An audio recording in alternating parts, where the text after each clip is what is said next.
কোন বাজে সকাল ৯টা আর এখন গেল বর বাজারে। আর এদিকে দেখো কালকে হাটের থেকে বৃহস্পতিবার ছিল, আমাদের এখানে হাট বসে, সেখান থেকে নিয়ে এসেছে ব্রাহ্মণী শাক। এই 5টা আটি নিয়েছে 20 টাকা। দেখছো এইটুকু না তাই কত দাম। আর নিয়ে এসেছিল শাপলা, সেগুলো দেখি আজকে কি বাজার নিয়ে মাছ নিয়ে আসে, তার উপরেই ডিপেন্ড করছে কি রান্না করব। হ্যালো বন্ধুরা, কেমন আছো সবাই? আশা করি সবাই ভালো আছো। আর সবাইকে জানাই গুড মর্নিং। আর সকাল এখন বাজে 9টা। তো বর গেছে বাজারে মাছ আনতে, দেখি কি মাছ নিয়ে আসে। এইখানে দেখো বর বাজার থেকে মাছ নিয়ে চলে এসেছে, আমি মাছ কাটতে বসে গেছি। দিয়ে ছেলের স্কুল আছে তাই তাড়াহুড়ো করছি একটু। এখন মাছগুলো কাটছি, কেটে নিই, তারপরে রান্না করবো। দেখো মাছ ধুয়ে কেটে নিয়ে এসেছি, এটা এখন রান্না করবো আর এটা কালকের জন্য তুলে রেখে দেবো ফ্রিজে। আর এখানে ব্রাহ্মণী শাক ধুয়ে পরিষ্কার করে রেখেছি, কাটা হয়নি। আর এদিকে অলরেডি আমার ভাত হয়ে গেছে, মাছে দিয়ে দিলাম লবণ হলুদ। আর এদিকে কড়াই তেতে গেছে, তেল দিয়ে দেবো।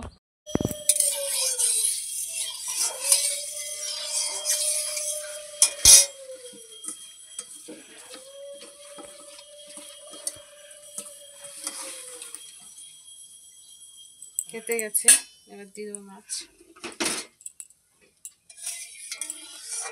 তোমার হাতটা সরিয়ে তেল ছেড়ে যাবে।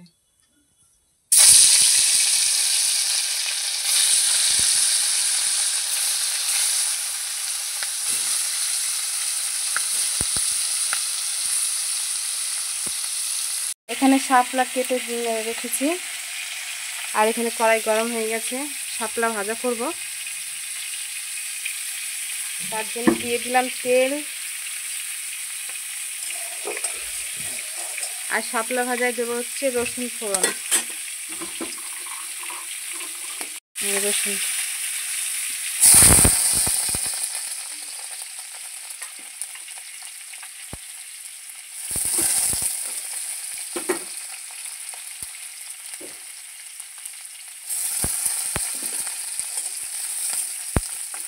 রসুনটাকে একটু লাল লাল করে ভেজে নিয়ে দেবো।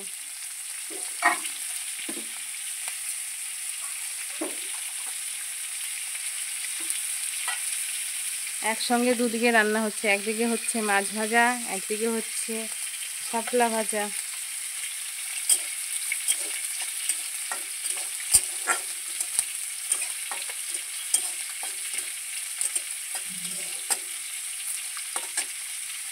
এবার দিয়ে দেবো শাপলাটা।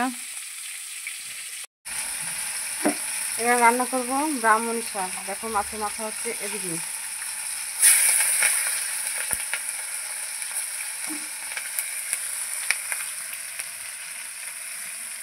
রাতে কেমন আছে?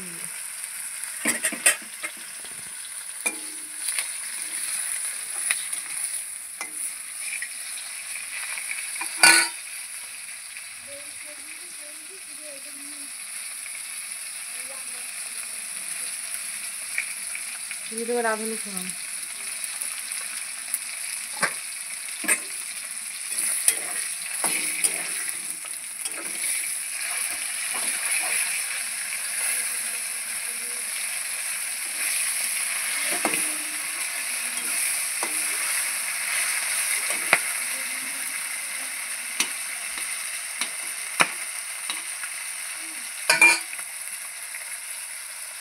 বানাবো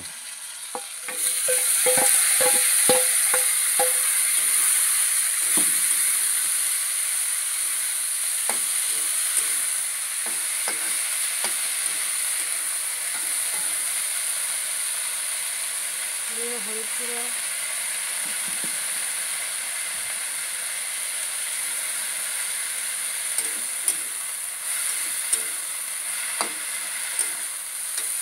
বন্ধ করো। ব্রাহ্মণী শাকের তরকারি রান্না হয়ে গেছে, আর এখানে শাপলা ভাজা হয়ে গেছে। এ দেখো এখন রান্না করব হচ্ছে কচুর তরকারি। এখানে লঙ্কা ফাটিয়ে রেখেছি আর কচুগুলো সিদ্ধ করে রেখেছি, তাতে ভালো হবে। দিয়ে দেবো জিরে ফোড়ন,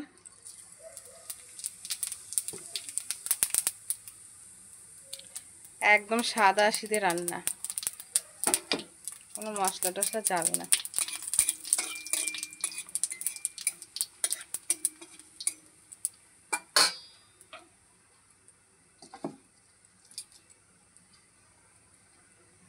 এবার দিয়ে দেবো কচুগুলোকে।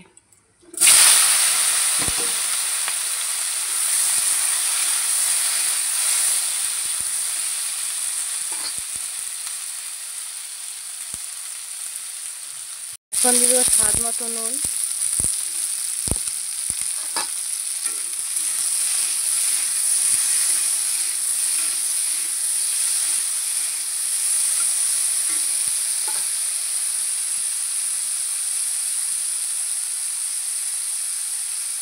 আর দিয়ে দেবো হলুদ গুঁড়ো।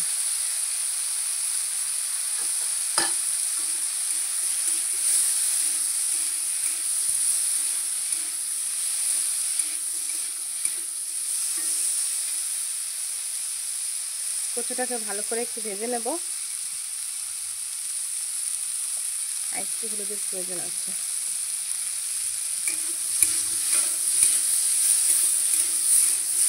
যেহেতু এটা কচু, এটাকে একটু ভালো করে মানে ঝাল একটু বেশি দিতে হবে, তাহলে ভালো লাগবে খেতে।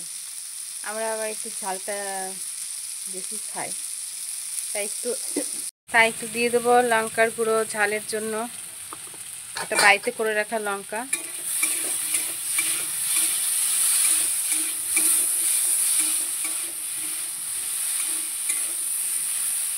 কচুটা ভাজা হয়ে গেছে, দেখো অনেকটা গলেও গেছে।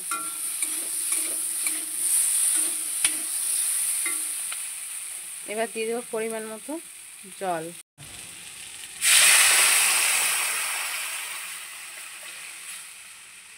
ঝোলটা ফুটে উঠলে মাছটা দিয়ে দেবো, আর কচুটা তো অর্ধেকটা গলেই গেছে, আর একটু হলে পরে হয়ে যাবে। এবার একটু ঢাকা দিয়ে দেবো।